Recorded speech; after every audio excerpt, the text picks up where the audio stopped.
Good evening, everyone. Thank you for joining us. This is the Warrior Healing Center, and we're sending out our. Good evening, everyone. Thank you for joining us. Good evening, everyone. Thank you for joining us. Warrior Healing Center, and we're technically challenged. Hello, Q. Hello, Dave. Appreciate you guys. Thank you all for joining in. What we've been doing in the past is presenting some critical information to a small group of participants, and we really wanted to expand the aperture in order to present this data for our community. And the objective is to raise awareness of the challenges that our veteran families face, as well as to provide some critical information about what we're doing here at the Warrior Healing Center along with other organizations in order to address these challenges. By tracking the numbers and doing some analysis on them, we're able to get a better feel for how our veterans are doing and what the needs are and where the shortfalls are. So that's the objective of today's presentation, and we'll have several folks with us that will make comments and provide insight into some of the numbers as well. So let's get started.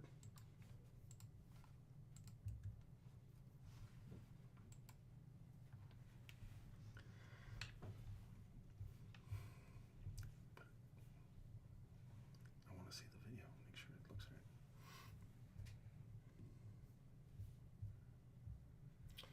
right. Okay, so if you're all able to see. It's just delayed. Okay. Here's our overview. The numbers don't matter for stupid reasons. They matter for tracking reasons. Why we do this is a function of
Hi.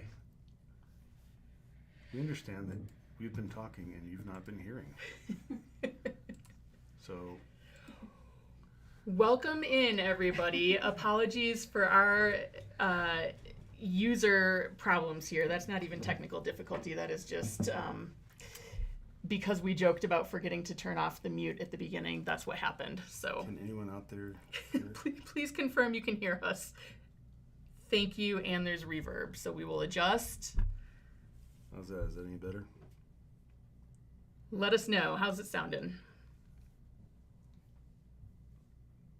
All right. Looking good. Okay, so what we want to present to you is something that we've been doing for a small group in the past that we want to expand to the rest of the community.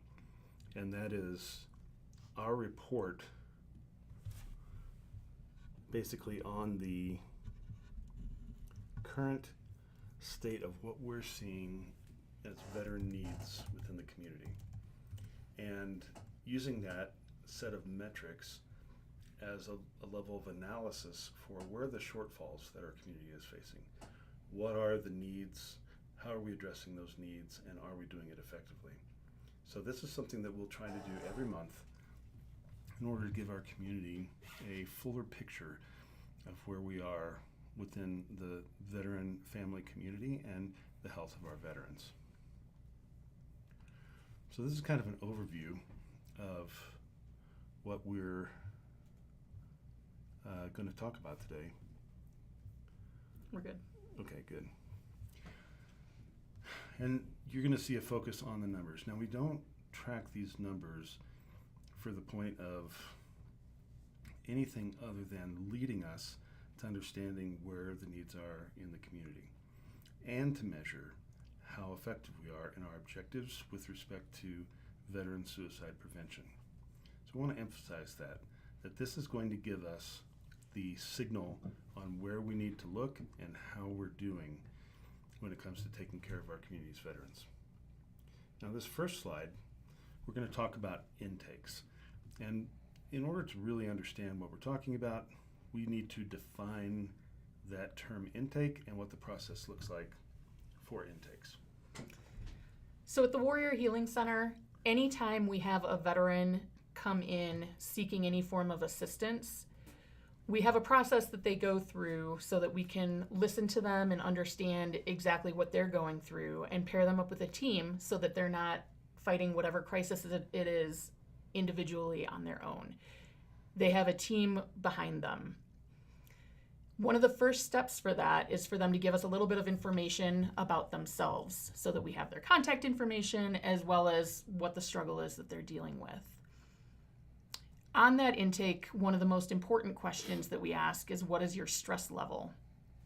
And they self-identify that level of stress, everything from green to red, where green is cool, I'm good, I need some help, but nothing's broken right now, to red, where drop everything, I'm in immediate danger. And we hone in especially on orange and red as the highest priority to get immediate support, because that's where we're finding veterans are at a risk of either harming themselves or others, or just having some kind of a crisis explode. And we really want to avoid that point. So you can see in the numbers that we collect, we've got the 2022 numbers grayed out at the bottom for comparison's sake, because our goal is to be able to start drawing trends and seeing what's going on in our community as a whole. And then up top in the brighter colors is the current year. And recently we have added a shorter intake form. The welcome form is our intake form, and the welcome back form is if folks have already been in before asking help. They have fewer questions to ask or to answer and provide information to us with. So now we're tracking that information as well. So looking at the numbers, looking specifically at the orange and red this year, we've got 22 orange and red to date. Last year at this point, we had 28 scoring in orange and red. So that's a good sign. It's showing currently almost a 22% reduction in the orange and red to date. So what that means is it's very hard to say whether or not a suicide has been prevented. You can see how that's counterfactual in that suicide prevention is important but very hard to measure. So we're not focused on counting suicides prevented. Instead, we are focused on intervening and helping in crises as early as possible, because it's those crises that lead to suicidal ideation. So what you'll see and how we look at this with last year, we had a total of 61 in the orange or red category of stress. Of those 61, all of them, knock on wood, are still with us today, and they haven't hurt themselves or anyone else. That's really where we want to focus. And just like Kathy said, this year we've had a almost 22% reduction in the overall oranges and reds, with 254 veterans coming in to get some type of assistance. What that means is we should expect the veteran suicides to go down correspondingly, because we've seen the crises go down. And as it turns out, that is what we've seen.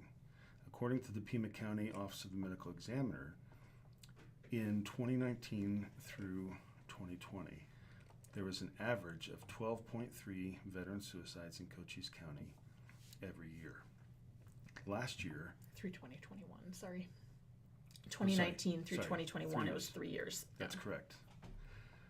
Like I said, the 3 years of 2019, 2020, and 2021 had an average of 12.3 veteran suicides. Last year in 2022, we only had 9. That means a 27% reduction in the overall number of veteran suicides. So how do we look this year? So far for this year, we should expect there to be 4 to 5, and we've only experienced 2. Now, we don't necessarily want to attribute that to anything that we've done here or anything that we're seeing, but it tells us that our numbers are consistent with the results. The number of crises have been reduced by 22% almost, and the total number of suicides in the county have been reduced. So it's a positive trend, and it suggests to us that that is helping in preventing these crises or intervening in these crises. But once again, we have 254 veterans this year coming in for assistance, but that's not necessarily the number of requests for assistance that they're making. Let's take a closer look at that. Here we're going to talk about those 254 veterans have made multiple requests for assistance. And what does that look like? So from our meetings with these veterans, we start to track what types of assistance they're seeking, and then our case managers can figure out what resources are available in the community that they can be plugged into. So we're tracking based on what we are seeing, and we are, as you can notice, again, the bottom half of this are the 2022 numbers from last year. The top half is what we're tracking this year. And you can see towards the bottom of the list, we are tracking a few new items, and that's just as we're adapting based on what we're seeing come in. We also have a couple of gray italics underneath the total number. Those are some of the things that veterans are coming in and seeking and including on their form, an opportunity to volunteer or for business networking opportunities. Those we're not really counting in our sum totals because those are not areas that are going to contribute to crisis. That's just a little bit extra piece that they can get separately. So looking at these numbers, at this point last year, at the end of May 2022, we had 501 requests for assistance. This year, we're pretty close to that at 459. That's a slight reduction in requests for assistance, despite the fact that we're tracking a few extra categories. Yes, that's an 8% reduction in the assistance requested total. Now, what that tells us is also good news. It's not that we've had fewer veterans coming in, or at least not on the scale. What we have is a consistent number of requests for assistance corresponding to a significant drop in the number of veteran crises, which is exactly what we'd want to see. Of course, we would want the assistance requests to go down as well, so an 8% drop is good. But the more important thing is to understand what our reduction in veteran crises looks like. And that is a direct impact of these numbers. The other thing that we look at is what's the lead horse, what's the main driver for assistance requests. And as you can clearly see, VA claims and benefits is by far the greatest number. Now, that deserves some explanation because at Warrior Healing Center, we don't do any initial claims. But we recognize that in the state of Arizona, only 19% of veterans have ever made a VA claim. So if someone comes to us wanting to do an initial claim, we will refer them to a number of veteran service officer organizations that can assist with the first-time claim. The DAV, Arizona Department of Veteran Services, VFW, these organizations have dedicated resources for that initial claim. These, and we'll touch on these in detail later, these are veterans who are seeking to increase existing claims. So they already have a disability rating of some amount, and they want to see if they can get a re-adjudication of their claim. And we emphasize that because the role that our VSOs play is significant in the community, but this is kind of bringing in reinforcements, if you will, with what our veterans have already received with their benefits. And you can see it is the most significant number of requests that we find. And I just want to add to that on the last slide. It's really become clear to us in the 5 years that we've been in operation here. There have been at least 120,000 veterans die by suicide in the last 20 years. And that number is just out of control. This is a health crisis. And when folks are asking, how do we stop veteran suicide? Well, it really comes down to what we're talking about in those previous slides. And that is, one, give veterans, connect them to the benefits that they have earned and that they were promised. And two, listen to veterans, find out what it is that they need, because if they are struggling with some sort of crisis, we can't treat them all the same. We need to understand individually what their situation is, what are the resources that would be helpful to them. And then we provide those resources. We plug them into what already exists. And if it doesn't exist, we need to work to figure out how to create something that will help, something that will truly help. This doesn't come by us making that assumption. It comes from us working with the veterans to get to that true answer. Those two things, if they are done for all of the veterans who are experiencing crisis, are going to be remarkable in turning around that suicide problem. Precisely, and that's where the Warrior Healing Center comes in as what we like to call a community psychological first aid station. All these assistance requests that you see are ways of dealing with the psychological/emotional stressors that lead to crisis and can lead to the ultimate problem of veteran suicide ideation. So by applying an approach of psychological first aid, if you will, being the place where veterans can go for any type of assistance that they need, and we apply the resources that exist, or we create the resources, or we work with our partners to cover resource gaps in order to provide that. We're not the hospital, we're the first aid station. The VA and other nonprofits exist to form that hospital function, that next level of care.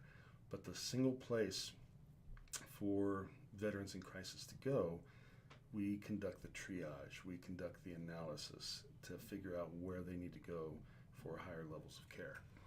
And one of the major areas that we're concerned with is what we'll talk about next, the numbers of homelessness.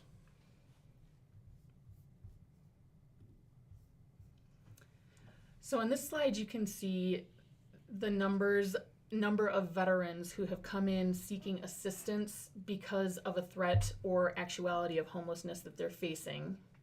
And these are the folks that have come in to see us at the Warrior Healing Center. Last year in 2022, we had 95 veterans facing homelessness for all types of different reasons. Do you want to weigh in a little bit and share what the... We have homeless veterans that have lost housing due to the COVID restrictions. We have homeless veterans that are just addicted and can't get their legs underneath them. There's housing challenges with the price of rent going up, and mental illness plays a huge part, or untreated mental illness, should we say, in the homeless veterans that we encounter. So we are working continuously here to help plug those veterans into resources that will help address all those different needs. And again, it's an array of needs that they have. This year, we have had 21 veterans that we have worked with so far who were facing homelessness. So the overall picture is, looking pretty good. We're almost halfway through the year, and you can see we're at fewer than or less than half of the number that we had last year. At the end of May last year, we were at 61 veterans that we had met. So we're really at about a third of that number. And you might be asking, well, what do you do? How do you help these folks? How do we get them this homeless problem solved for them? Beth, do you want to talk a little bit about? It starts in assessing what the benefits are that they have earned and are entitled to, linking them with maybe other community resources when they don't meet some of those standards.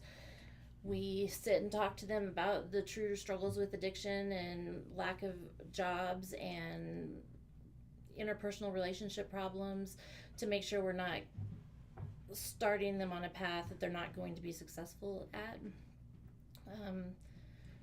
We also link them to great programs like Primavera in Tucson to get them a fresh start, to get them rehoused and back to work, and that's right now one of the strongest programs that we have. So of the 21 that we have worked with this year, 9 of them have been housed.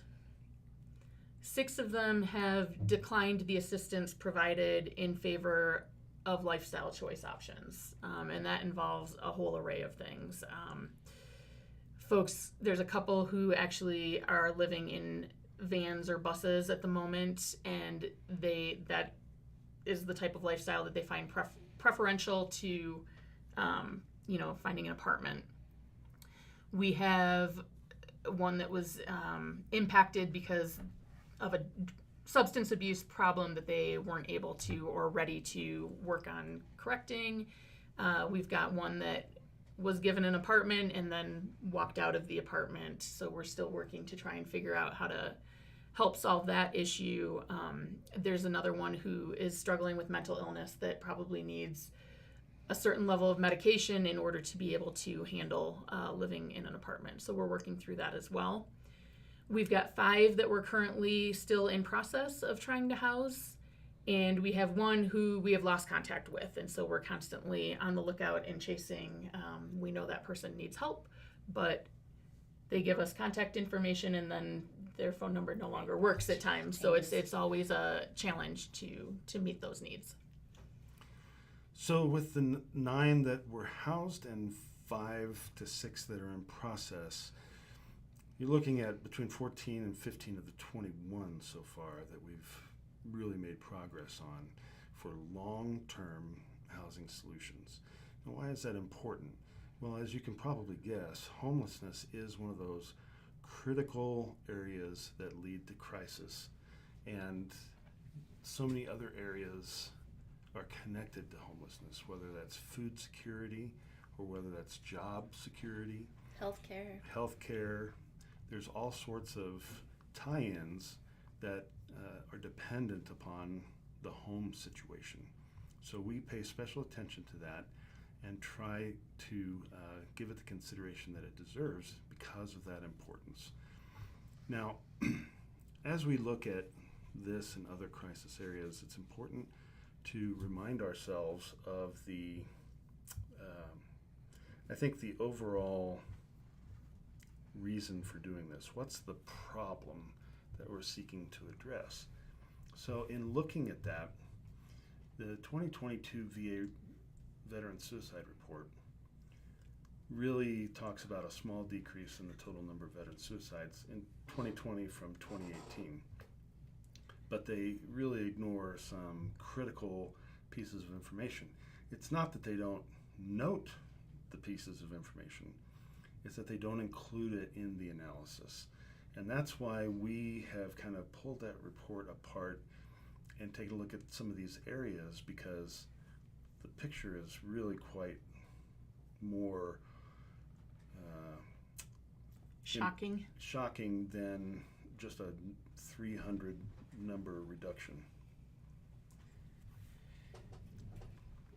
So if you look at the rate of suicide, and we take that very seriously, because in the 20 years that are reported in this particular report, the number of veterans, the veteran population in our country has actually decreased by 25%, 24.6% as noted on the screen here. So the rate is really important to look at. And if you look at the rate of suicide in 2001 to that, which it is in 2020, you'll see an increase from 23 per 100,000 people, 100,000 veterans in 2001 to 31 in the 100,000 veterans in 2020. If you look at the next bullet on here, we're looking at younger veterans, age 18 to 34. The suicide rate in 2020 for that age group of veterans is 46 per 100,000, and that should be concerning to all of us. As I mentioned earlier, in this report, it shows annually how many suicides occur every year, and the lowest number was 6,001 in the year 2001. When you add all those numbers up for 20 years, that means over 120,000 veteran suicides in the last 20 years. When you compare that to the combined number of fatalities for U.S. service members for Vietnam, Korea, Desert Storm, Iraq, and Afghanistan, we are losing more of our service members to suicide than we are to actual combat. By far. You look, there's about an 18,000 fatality difference between all the wars combined since World War II compared to the last 20 years of veteran suicides. So that is not an insignificant problem. That is a national crisis.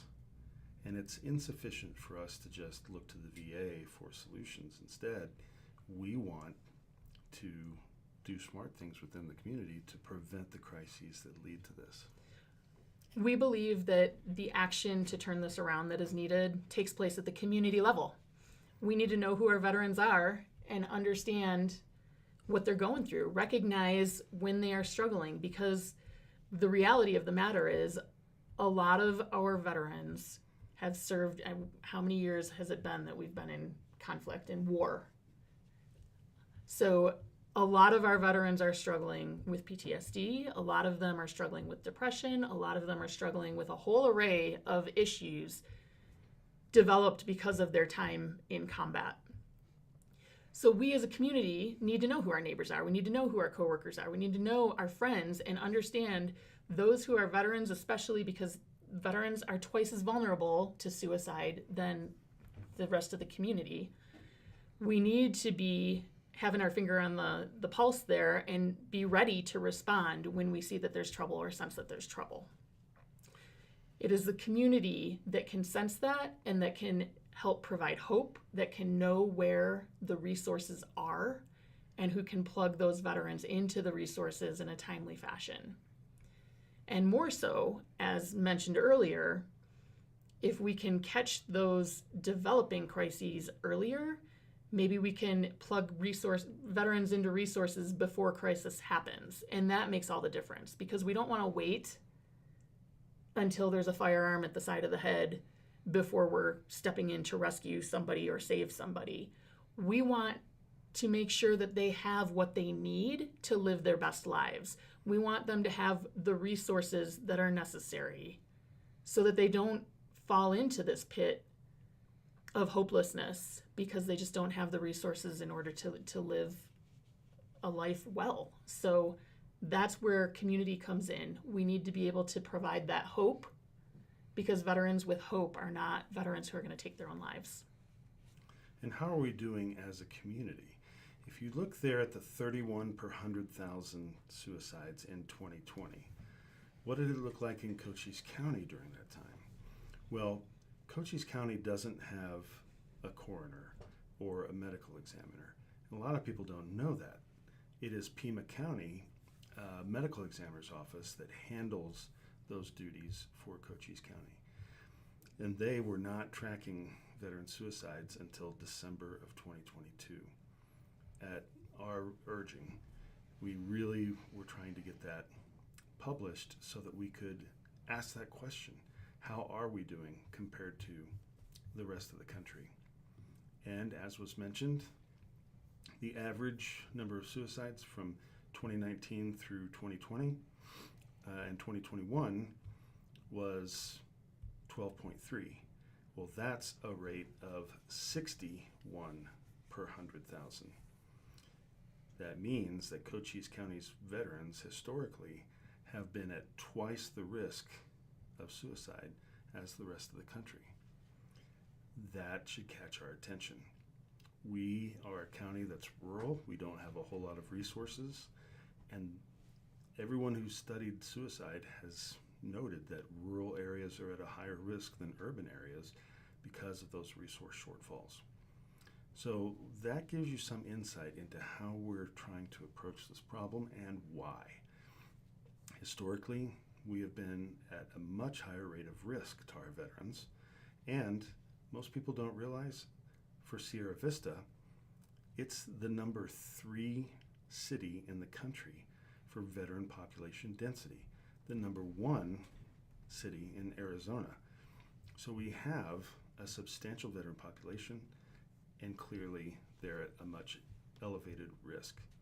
That's why we're taking this approach and doing what we do. Now, there's a bright side to this. We mentioned before about veteran benefits upgrades. When we are successful in this area, we definitely see a big impact to the bright side with our veterans. This year alone, the first 5 months of this year, we've got 39 veterans who were successfully upgraded. 21 of those were upgraded to 100%. That means that they have benefits in hand that were promised to them that include things like medical care for their spouse, dental care, education, and even money paid to them on a monthly basis. And that is due to the fact it's compensation for the injuries that they sustained due to their service. I hate that they call it disability, because that, of course, is yet another hurdle to veterans getting the assistance that they've earned. It's a complicated connotation when you call it disability. It definitely is. Those 39 veterans who were upgraded means an annual extra $692, almost $693,000 every year coming into our community that's tax-free, just because of those 39. The average rate of the increases from this year is a 30% increase in every level. So they increase by tens, the percentages, the rates for the disability. Every percentage that they go up means more benefits that they have access to. And we've had as low as a 10% reduction and as high, or 10% increase, and as high as a 70% increase. But it's important to note that average increase is 30%. That's really what we're looking to recapture for our veterans, is when you take that percentage from 40% to 70%, that makes a substantial difference for our veterans, particularly our retirees. And I won't get into all the rules, but it is a game changer for those that are below 50%. Likewise, for our ones that are obviously 70% and higher is a limited percentage increase at 30%. But those who go to 100%, as was described, is a substantial increase in benefits. And ultimately, it means our veteran community has more choices for health care, more choices for dental care, expanded educational opportunities, as well as the opportunity to start a business, because they have more monetary resources coming in every month and reduced expenditures on these very expensive items. So we want to see an average rate increase at 30%. That tells us that we're running very hot in terms of our effectiveness, as well as those total numbers that you see above with the 39 and the 21. This is the bright side. We want to intervene in crises in order to prevent the crisis that leads to suicide ideation. But the best prevention program is, as was described, to give our benefit or our veterans the benefits that they've earned. Because when they are armed with that, they're much more resilient towards the suicidal ideation, and that's a good thing. So, this brings us to the end of our presentation. We invite you to make any comments or suggestions in the social media blocks that you're watching this on. And tell us what you think. Is this a good thing for us to sit down and have this discussion? Is this a good thing for us to look at these problems and try to do something about it? And also, if you want to get involved, there's lots of opportunities for volunteering or making contributions to the effort so that we can continue to do this. We see Sierra Vista as the best opportunity for a community to take responsibility for their veterans, because we are here almost exclusively because of our veteran families. The post is here, people were stationed here, people retire here. Virtually all of us are here because of that post and the duty that brings us here. So it makes a lot of sense for us to focus on our veteran families' health, and there are lots of other things that we can look at too going forward that we're looking at. But we're interested in your opinion. We're interested in your contribution, and so we invite you to do that. Or stop by and see us. We're always here and have opportunity for folks to come by and not only access resources, but volunteer as well. Anything else? All right. Do we have any comments? I'll pause a second to see if any comments come in. Yeah. But if not, we'll read the comments later and make whatever adjustments that we need to make. We see there from Eric Quimby. Thank you for doing this online and discussing the issues. This online makes it easier to share with American Legion Chapter 24 and our other friends. Thank you for doing that, Eric. Yeah, we'll add into the comments or to the description of the post where to start for sound. And then Dave Lookabaugh makes a very good point. One of my concerns with Canyon Vista is an individual cannot self-admit to the mental health program unless they state they are suicidal. Is that something you can pursue? Absolutely. It's a great point, great observation, and something that definitely we can take up as a part of our improvement effort. Because we use Canyon Vista a lot for our veterans in crisis, working together with community bridges. And so it's a natural course that you're suggesting there, and we can definitely take that on. Yeah, I'll just add, because that brings up another concern that we see here pretty frequently, is that it is very challenging in our community sometimes to get certain individuals help that they clearly need. I think we need to be working probably with leadership in our community to talk through some of these issues and these challenges. We see some veterans that would very clearly benefit from medical support, mental health support, and or fiduciary type support.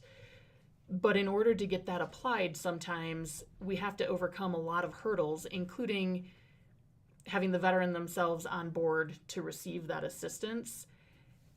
And so there's an example last week, 2 weeks ago, I think now, in working with another local organization who alerted us to a veteran that they see regularly. They've noticed a decline. They've noticed some challenges with him.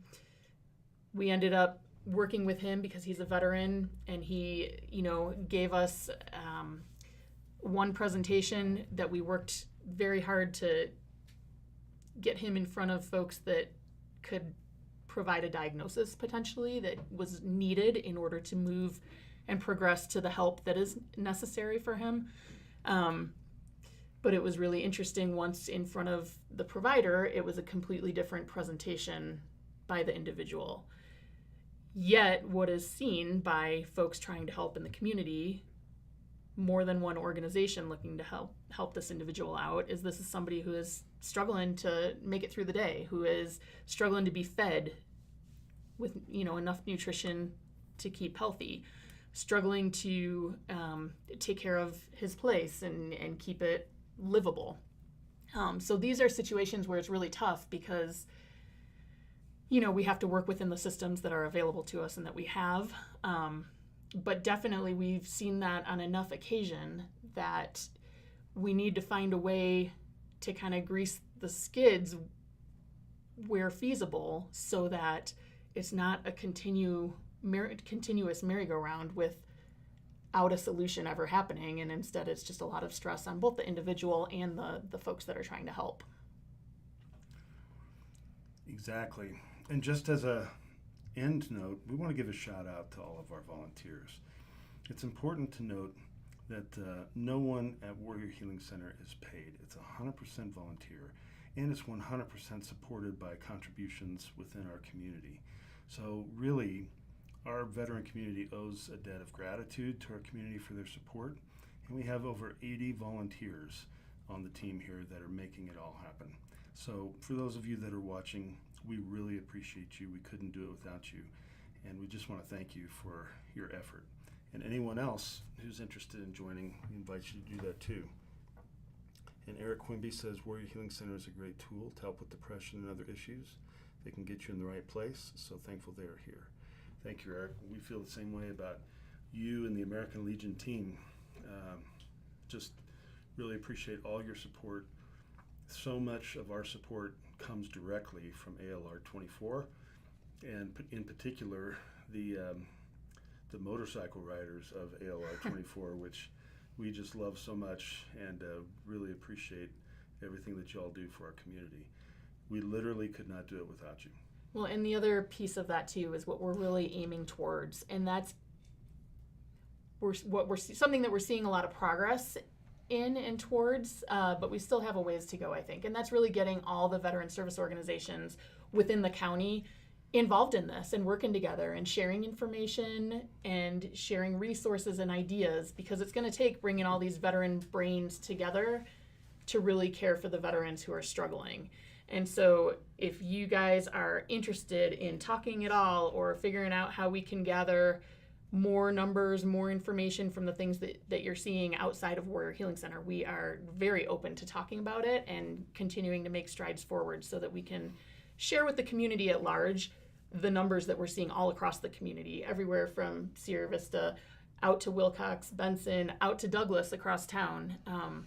We just want to make sure that we're setting the example across the country, that it really takes a collaborative effort amongst all the veteran organizations. So we'll continue to monitor the comments. We invite your feedback, we invite your questions, and we invite your suggestions. Just ask you to pitch in and give us what's on your mind, and we will take a look at it. So until next month, we'll sign off, and just thank you everyone for tuning in, and we'll look forward to our next conversation. Thanks.